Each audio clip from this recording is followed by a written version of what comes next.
Welcome to the Steering Change Podcast, navigating through the commercial transportation industry in Alberta and beyond, powered by the Alberta Motor Transport Association. Here's your host, Kelsey Hipkin. Greeting, friends, and welcome to today's episode. Safety. It comes first and foremost in our industry and dictates our day-to-day. Some years ago, it was safety that had a group of folks thinking about standardizing training in industry to support the people who keep goods on the move 24/7. To that end, and with a grant from what was known as Alberta Transportation at the time, AMTA focused on a designation for safety individuals in commercial transportation. From that, the Certified Transportation Safety Professional, CTSP, and Certified Transportation Safety Coordinator, CTSC, were born. These first-of-their-kind designations produce individuals capable of developing and managing a carrier's road transportation safety and compliance programs in part or in whole. This individual will often supervise the day-to-day functions of others in the organization. Also, they're often responsible for providing guidance and acting as a subject matter expert in the field of safety and compliance. AMTA has approved a number of courses for inclusion in the coursework curriculum. All of the courses identified help develop the candidate's ability to demonstrate the 7 required competencies. And to that end, I am joined by 2 very special guests today. Christina Sadlowski is a CTSP advisor for fleet safety with Strike Group. And fun fact, she once worked the pit crew for her husband's drag racing team. And while our other guest needs no introduction, I'm going to introduce him anyways. I would like to welcome back to the show AMTA Senior Advisor, Strategic Partnerships, Josh Hannaberry. Christina, Josh, welcome. It's awesome to be here. Great to be back. Really looking forward to our conversation. And Kelsey, you're just crushing it, my friend. All right, to start, Christina, we're going to put you in the hot seat first. Can you tell us a bit about yourself and the work that you do? Hello. Well, thank you for inviting me today. I've been working in the transportation industry for many years, specifically in safety and compliance for the past 14. I moved to Calgary 6 years ago and now work for Strike Group in the corporate office downtown. I started as fleet coordinator and after attaining my CTSP designation, was promoted to fleet safety advisor. So, Christina, have you been in the field long, or was Strike Group kind of your first touch base with industry? No, I've been in the field for a long time. I've kind of, throughout my whole career, I've been in the transportation industry, whether it was gravel trucking, concrete, and then moving into coil, and then now with Strike. So it's been many years of experience in and around the transportation industry. That's amazing. It's kind of fascinating how often we do see that with people in industry. They've touched many different aspects of the particular industry. So we're so glad that you're here today to be able to share all that knowledge with us. Mr. Hannaberry, your turn. Can you please tell us a bit about yourself and your work? Yeah, absolutely. First off, congratulations, Christina, too. Getting your CTSP and then the promotion. That's awesome. My name is Josh Hannaberry, and I'm a super proud dad, super proud husband, and I like to set that stage because I think that's a key part of my identity, and it really drives my passion. And I am AMTA's Senior Advisor of Strategic Partnerships, which is really exciting because it's a newly created role, which is for one, but also it's an opportunity to really engage with industry kind of in a way I don't think we have before. We're solving problems a little differently and just building really strong relationships with multiple stakeholders and carriers. But it's really good to be here. Awesome. Thank you so much, Christina and Josh. Christina, I'm going to start with you on digging a little deeper. How did you first hear about CTSP and why did you decide to pursue it? Well, I first heard about the CTSP program back in 2016. I attended stakeholder sessions at the AMTA before the MELT program was brought in. I also took a transportation safety professionals workshop in late 2016. Now, shortly after I started at Strike, I was encouraged to do some training. So I took a look at the AMTA and was excited to find that the CTSP was now a designation. The courses are centered around everything I deal with in my day-to-day job. And I was excited to learn the legislation and standards to back up the experience I've had over the years, to define what I had learned as company policy versus the actual legislation. And can you tell me a bit about the process itself, like balancing the CTSP work with your regular job? What does that look like as you're working to achieve your designation? Well, first I completed the application and determined that I was qualified to attain the CTSP as opposed to the C. And I wanted to complete it within a year, which was a lot. It was a lot to plan the prerequisite courses first, and then according to my availability, according to course availability and my work commitments. It was a bit tricky sometimes with 2 courses a month and getting all 11 courses completed by the final exam in June last year. It definitely is a heavy workload when you're doing a full-time job and out of the office for 3 days at a time to attend the courses.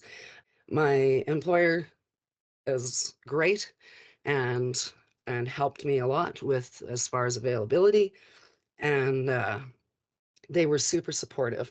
Also, the support from the instructors was fantastic in how the courses relate to each other, and as far as the knowledge content and learning, what was important as far as exams, as well as important in the safety industry, safety and transportation industry. I'll just say kudos to you. You're schooling and you're working. It's a lot of a workload. So just a shout out to you for all the effort that you put into that. I'm gonna switch to you for a sec, Josh. Just taking the input from Christina, can you share your CTSP journey and how the designation allows for collaboration with others also working towards the same? Yeah, definitely. And yeah, so I mirror a lot of what Christina said. So I think sometimes when an organization thinks their best practice is best, that's based off of other people's opinion and experience. So you go into a classroom and you're learning from. I brag about our the instructors and the qualities that they bring.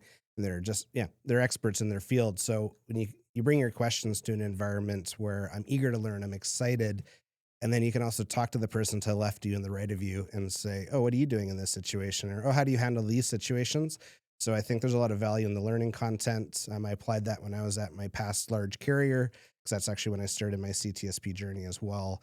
But a lot of it is the relationships and just knowing that you're not necessarily going to battle alone, because oftentimes safety professionals kind of feel isolated.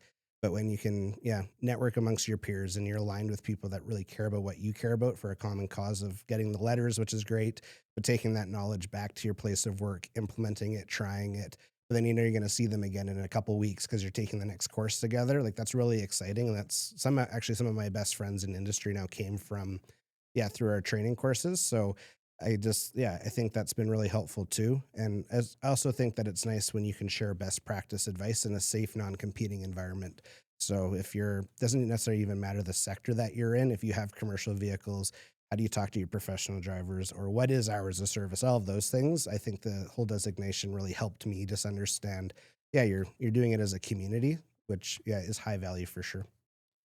And can you kind of elaborate on how CTSP and C shed light on the fact that many organizations with commercial vehicles tend to have more than traditional tractor trailer setups? Totally, yeah. So I think a lot of the preconceived, when people think of trucking or transportation, they typically think tractor trailer rolling down the highway.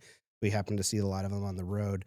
That's not necessarily trucking. That's part of it for sure, but that's not even the majority, because it's based off of how you register your vehicles and the distance. Well, if you leave our province or not, we'll get too technical, but when someone realizes that, oh, that cube van is actually a commercial vehicle, or, oh, that F-350 could actually be a commercial vehicle, it's a very different conversation. Your eyes get really big, because I think anyone that's worked for an employer, not even a carrier, but an employer that identifies as the plumbing company, the roofing company, the rental equipment company. Oh, I have those in my fleet. Oh, I have those everywhere. Okay, well, now there's a lot more requirements that you have to consider. There's a lot more legislation that you have to know. And just being a leader in your environment, because you're taking this training so you can bring back that knowledge. It's a huge eye opener. It's also a big culture shift too, because like one of my favorite examples is you're going to host a pizza party for the crew in the back, and the person at the front's just like, awesome, I'll take the pickup truck, I'll go get some pizzas. Well, it's actually a commercial vehicle, so there's a bunch of things that they actually have to have in place and some training and whatnot before they're actually allowed to operate that vehicle. So it's a big culture shift once you bring that information back, that oftentimes is not, it's not familiar, it's not known, and it's just, it's a big part of our industry though. So you, Josh, also come from an insurance background. Can you kind of touch on how the CTSP can cover safety from a National Safety Code, NSC, or Occupational Health and Safety, OHS standpoint? Yeah, absolutely. That's a really good question too. And so it's interesting coming from, so when I worked for major carriers, I was always involved in if an accident happened. So it doesn't have to be necessarily a crash, but it could be a claim, a cargo claim, something like that. And oftentimes when we're having these insurance conversations, it's really about the vehicle and the commodity that you're hauling and maybe the damage that was done. It's not necessarily about the human.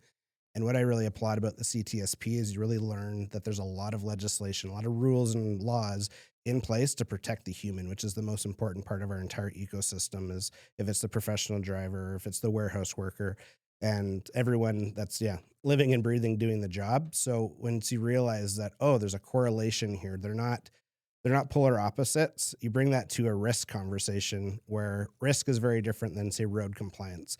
And when you're dealing with risk, it's really, I have many examples that I could nerd out into, but it's really understanding, like, is there an opportunity of loss? Well, that's different than national safety code or transportation legislation. But then what about the human that's actually, at the end of the day, making a decision that led to a loss? So that's why it's so important that we also understand if it's psychosocial hazards, if it's like workplace, don't trip over a cord or an extension cord, to cold temperatures, all of these things. When you take those into account, you look at risk very differently, because the amount of incidents and accidents that happen through winter time that do cause a claim, that do cause an insurance, if it's a hit on their record with their insurer, will happen because of a human. So if it was slippery roads and they were going a little too fast, well, if you ask them why were we going a little too fast, maybe it was the pressure from the dispatcher. Maybe it was there's an emergency happening back home and I have to get home, that led to, oh, I didn't see the ice, that I slid and I crashed, and now there's something happening with insurance. So as you go through the CTSP and you tie it to things like insurance, there's so many synergies. And my experience when I was in insurance, that part wasn't talked about enough. It was just, there was a collision, who's at fault? Was it preventable? What did you do post collision? What was the remediation? When I think if you're proactive and you deal with the humans and you provide training and you identify hazards, all of these other things that we learn, you'd have a safer operation altogether, which has in my opinion, has a direct correlation to what you pay in insurance. Awesome. And speaking of humans, I'm going to come back to you, Christina. Just when you are working with your team now as a CTSP, how does that reflect on how you collaborate with your team? Yes, it has put me in somewhat more of a leadership role as far as providing the details on legislation and the standards, and really gaining trust from our teams. Really, we have districts in all 4 provinces in the Western Canada, and so collaborating with all of those teams, it has really helped for them to place more trust in me, I think, and guidance from me. Yeah, and I think you really nailed it with the trust piece there. Working in the industry, we do that is so important that we trust our team and the people that we work with day to day. So I really appreciate that. I'm going to shift a little bit. Christina, you're very involved with AMTA. You've been to our safety summits, and then you're about to volunteer for our professional truck driving championship. What are some of the things that keep you coming back? Meeting new people and engaging with the people that I have met. I see familiar faces from all of the courses, and being able to, interact with maybe individuals that are still working on their CTSP. And I really enjoy volunteering.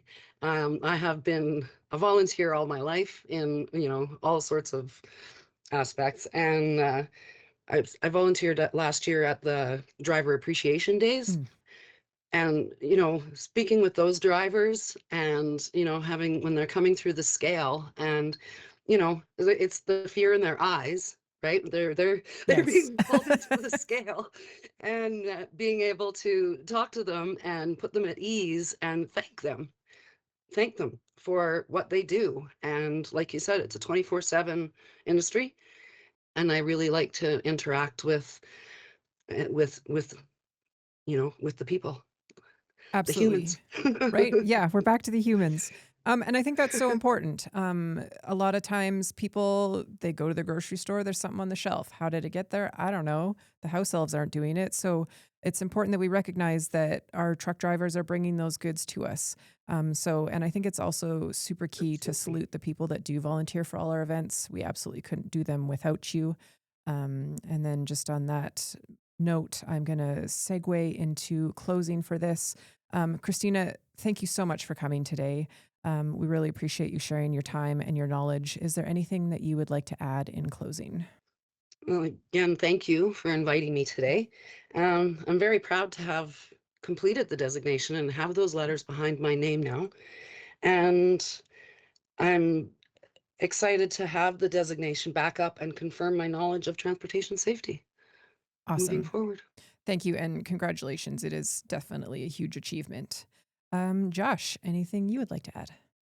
Oh, this has been an awesome conversation. And yeah, Christina, great job again. And I really value your appreciation for the human and volunteering.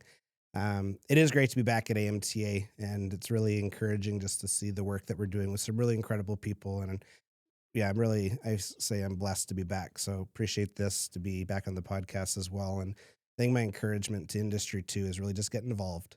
And if it's volunteering, great. If it's taking that course, great. If it's just raising your hand to participate in something, but get involved, because I think from Christina's journey, my journey, and countless others, when you get involved, you really do get attached to the great work that's being done, and you're part of a difference. And I think that's all like really important in our career. So yeah, that'd be my encouragement, is just, to get involved, pursue the designation, because it really does make a difference in just your ability as a leader to lead, as well as, for your organization. So yeah, thank you very much for having me on. Wonderful. Thanks for hanging out, Josh. Speaking of CTSP and C, AMTA has made those designations even more attainable for AMTA members with the launch of our new member value initiative. This includes adjustments to full carrier fees and tiered supplier memberships, including bundled education packages with CTSP and C. Contact membership at amta.ca for details. I would also like to shout out everyone who attended our 87th annual conference at the River Cree Resort and Casino, April 8th to 10th in Enoch. I know a lot of meaningful connections were made, and we always value your support in advancing commercial transportation in Alberta.